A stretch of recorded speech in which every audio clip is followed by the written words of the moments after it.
السلام علیکم ورحمۃ اللہ تعالیٰ وبرکاتہ۔ ناظرین حضرات، آپ تمام کا میرے چینل اسلامی زندگی میں خوش آمدید۔ امید کرتا ہوں کہ سب خیریت سے ہوں گے۔ اللہ تبارک و تعالیٰ کی بارگاہ میں دعا ہے رب ذوالجلال آپ تمام کو اور آپ تمام کے والدین کو سلامت رکھے۔ ناظرین حضرات، اگر پہلی بار میرے چینل میں آئے ہیں تو میرے چینل کو سبسکرائب کریں، بیل آئیکن آن کر دیں تاکہ ویڈیو کی نوٹیفیکیشن سب سے پہلے آپ کو ملے۔ حضرات گرامی وقار، ہم تو اسی کو مسلمان مانتے ہیں جو نبی سے وفاداری کرتا ہے۔ جو نبی سے وفاداری نہیں کرتا ہم اس کو مسلمان ہی تسلیم نہیں کرتے۔ سیدھی سی بات ہے۔ یاد رکھو، رب کائنات نے فرمایا ہے قل ان کنتم تحبون اللہ فاتبعونی یحببکم اللہ، کہ اے محبوب آپ لوگوں سے کہو کہ اگر رب کی بارگاہ میں تمہیں جانا ہے، رب کی بارگاہ کے قریب ہونا ہے، تو سب سے پہلے محبوب سے محبت کرنی ہوگی، محبوب سے وفاداری کرنی ہوگی۔ ہم الحمدللہ ہم نبی کا وفادار ہیں اور انشاءاللہ مرتے دم تک نبی سے وفاداری کرتے رہیں گے۔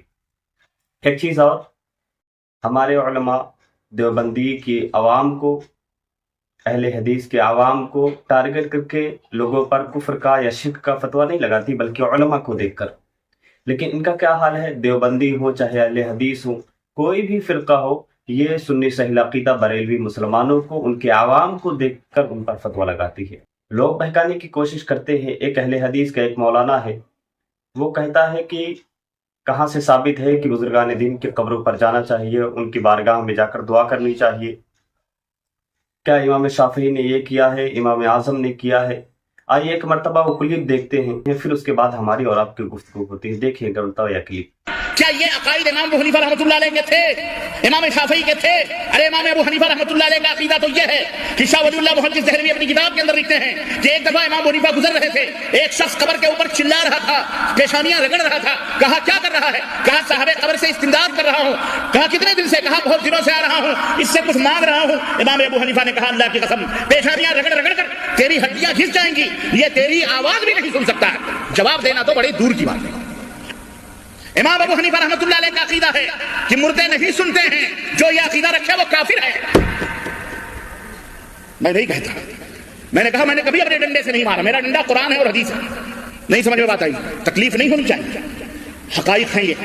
نبی کی سنتوں کی اہمیت ہماری نظروں میں گھٹ گئی اور امتیوں کے طور طریقے لے کے ہم اے لوگو امام کائنات کے دامن کو پکڑو، نبی رحمت صلی اللہ علیہ وسلم سے چمٹو، اپنے ایمان اور عقیدے کو نبی کائنات صلی اللہ علیہ وسلم کی طرح بناؤ۔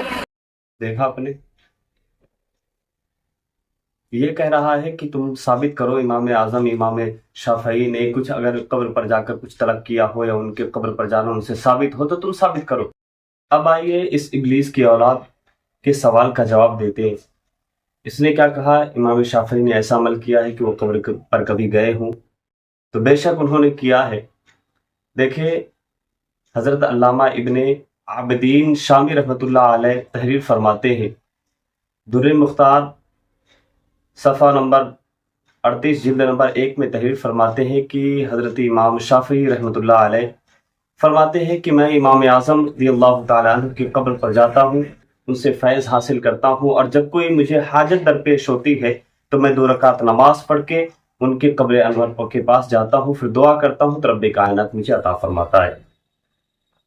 انہوں نے صاف فرمایا کہ میں فیض حاصل کرنے کے لیے جاتا ہوں، تو الحمدللہ ہم بھی جب بزرگان دین کے قبروں پر جاتے ہیں تو فیض ہی حاصل کرنے کے لیے جاتے ہیں۔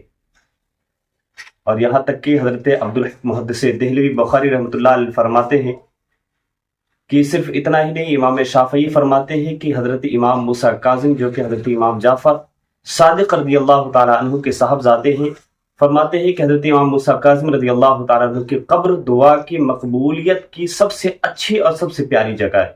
اب مجھے بتائیں، ہم جو عمل کرتے ہیں وہ کیا شرک و بدعت ہے؟ اگر یہ شرک و بدعت ہے تو لگاؤ فتویٰ حضرت امام شافعی پر، ان سے کہو کہ آپ قبر پر کیوں گئے ہیں۔ الحمدللہ رب کائنات نے بزرگان دین کے مزار کے قریب رحمتیں برکتیں رکھی، اس لیے ہم بھی ان کے دربار میں جاتے ہیں اور برکتیں حاصل کرتے ہیں۔ امید کرتا ہوں بات سمجھ میں آئی ہوگی، اگر آئی ہے تو یہ ویڈیو اپنے دوستوں کے ساتھ شیئر کریں۔ ملتے ہیں ایک اور ویڈیو کے ساتھ، تب تک کے لیے خدا حافظ۔